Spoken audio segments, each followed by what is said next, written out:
भित्तामा नानीहरूले कोरेका कखराहरू छन्। भित्तामा नानीहरूले कोरेका कखराहरू छन्।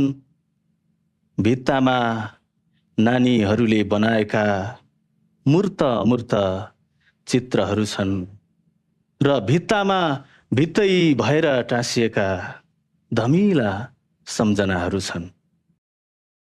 र्याकमा पुराना जुत्ताहरू छन्, बस लगाउने खुट्टाहरू छैनन्। दराजमा नानीहरूका सासाना पाइजामाहरू छन्, बस तोते बोली र खित्काहरू छैनन्। बगैँचामा फुलिरहेको घामफुल र घडीफुलहरू छन्, बस सजाउने चुल्ठोहरू छैनन्। कोही बेला भित्ताको चराको चित्र भुर्र उडेर कहीँ दूर जान्छ।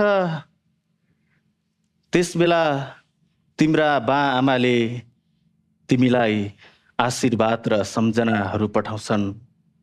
सायद त्यसबेला उता तिमीलाई बाडुली लागेको हुनुपर्छ। कोही बेला तिम्रा बा एक्लै मनसँग तिम्रो कुरा गर्दै बरबराइरहेको हुन्छ।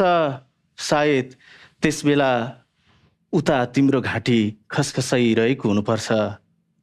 हरेक साँझ बिहान तिम्री आमा पहिलो घाँस खानु अघि तिमीलाई सम्झन्छन्। सायद त्यसबेला उता तिम्रो छाती चर्किएको हुनुपर्छ। हरेक चाडपर्वहरूमा तिम्रो घरलाई तिम्रो अभाव खड्किन्छ।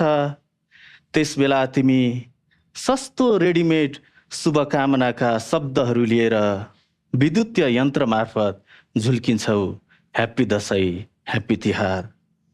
तिम्रा शुभेच्छाहरू आएर तिम्री रोगी आमालाई डोर्याउँदै डोर्याउँदै अस्पताल पुर्याउँदैन। तिम्रा शुभेच्छाहरू आएर पिँढीबाट लडेर घाइते तिम्रो बाको शरीरमा तेल लगाएर मालिस गरिदिँदैन। तिम्रा शुभेच्छाहरू आएर तिम्री आमाको लट्टा परेको कपाल कोरीबाटी गरिदिँदैन। र एउटा कुरा यो पनि, तिम्रा शुभेच्छाहरूले मात्रै यो देशको उन्नति सम्भव छैन।